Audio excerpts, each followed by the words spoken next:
Hi everyone, I am Jenn Moss. I'm a Maryland real estate agent, and in today's video, I will be talking about how I chose real estate as a career path after dedicating almost 10 years of my life into the education field.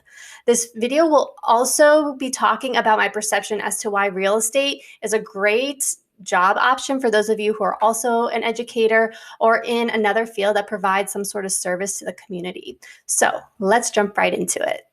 Now, from the very beginning of my teaching career, I had always had a second job to help supplement my teaching income.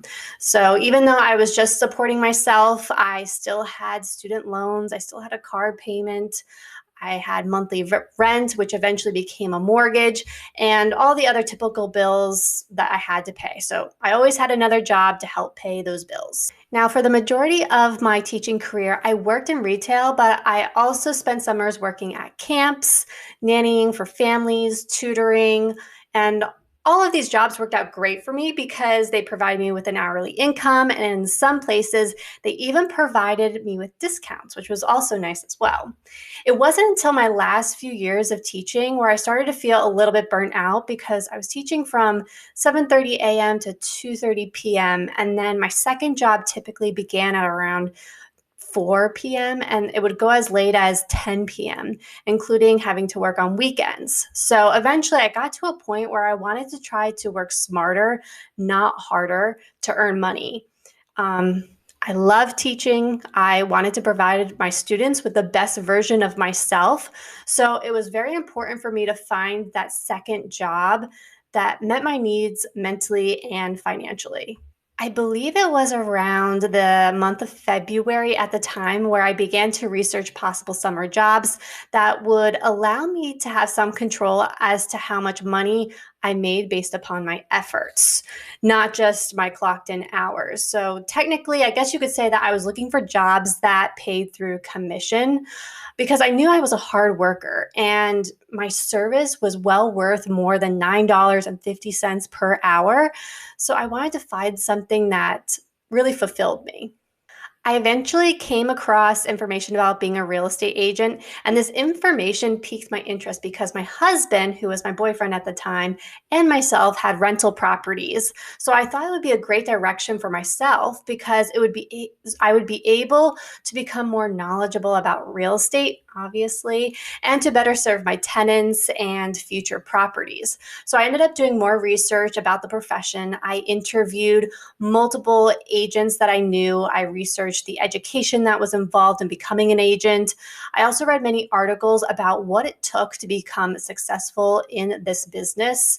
And it sounds like a lot, but in the end, I knew that this would be a great opportunity if I just tried it. I'm not going to lie, the education component was a little bit much for me. I had to quit my second job at the time just so that I'd have more free time to study the content a little bit more because there were a lot of laws, state and national, to know, and it just took a lot of time to do. So that was one thing that I did have to sacrifice in the process of getting my license.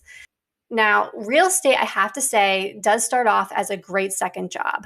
Actually, many agents recommended me to make sure I have another line of income while I was starting out in real estate, or have at least 1 year's worth of salary saved up, because you may not have the number of transactions needed to pay off all your bills initially, especially when you're starting out and you're trying to get your name out there. It's just a good idea to make sure that you have that income still coming in. For my first year of real estate, it was my second job. I was teaching and working with clients after school, and it worked out perfectly because my clients didn't get out of work until like 5 p.m., which was after my school day was over. So it really worked out great as a second job. It was new. It was exciting. I was able to make my own schedule that worked for myself as well as the clients.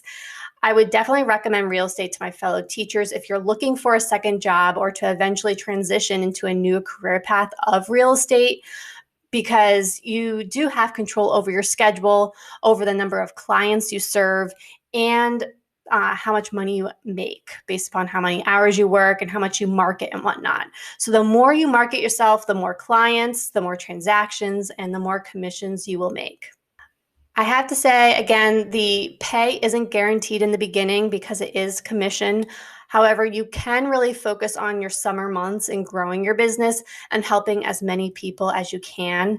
You will get to a point where you realize you can only help X number of clients at a time during the school months. For me, I could only help 1 or 2 clients at a time. And if I took on more, I'd feel as overwhelmed with work as I did with my previous second jobs. So that's just something to keep in mind as you're taking on clients. Now, I got to a point where I was ready to transition full-time into real estate and wanting to grow my business. So I ended up taking the leap to go real estate full-time. But if you're someone who wants to stay in teaching while you do real estate, it is definitely possible. You could actually be the go-to teacher in the building where other educators go to you when they're ready to buy a house. Who knows? The possibilities are endless on how you want to run your business, but that is an option. Now, why do educators make such great real estate agents? I have 6 reasons why. The first one is we are masters at making win-win situations, which is gold when it comes to negotiating and working with other clients in this field.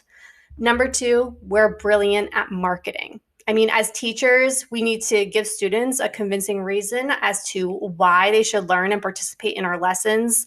We have to sell our value to our students and show them our purpose and importance. And this is the same in real estate. We have to be able to market ourselves and show our worth to the public, our purpose, our importance to their home buying and selling process. So they just really go hand in hand there. Number 3, we are creators of home. In school, we want to make our classrooms as welcoming as possible to provide our students with a safe learning environment. And in real estate, we are also creating that same welcoming environment for our clients to help them feel comfortable as they find their new home. Number 4, we have high emotional intelligence. We are able to understand and manage our own emotions as well as help others understand and work through their own emotions. Again, this is so important in both real estate and in education. Number 5, we are used to working with others to find an ideal outcome. Not all students are the same, and not all clients are the same. And not all negotiations are the same. So being able to work collaboratively with others towards a common goal is essential in both businesses. And then finally, number 6, we are driven and efficient. I have to say, educators are such hard workers. They always put their students and others before themselves. They understand the meaning of serving a community. And real estate is similar. Having that strong work ethic and using your time well is essential in real estate. All right, so those are my 6 reasons as to why real estate is an awesome profession for teachers to consider. And that's also my story as to how I chose real estate and transitioned into the profession in the first place. So if you're thinking about real estate, but you have more questions about the profession, or you want to become a real estate agent, feel free to reach out. My email and Instagram information is listed below, and I would love to help you get started. If you like this video, please give it a thumbs up, subscribe, and be on the lookout for my next video. Thank you for watching.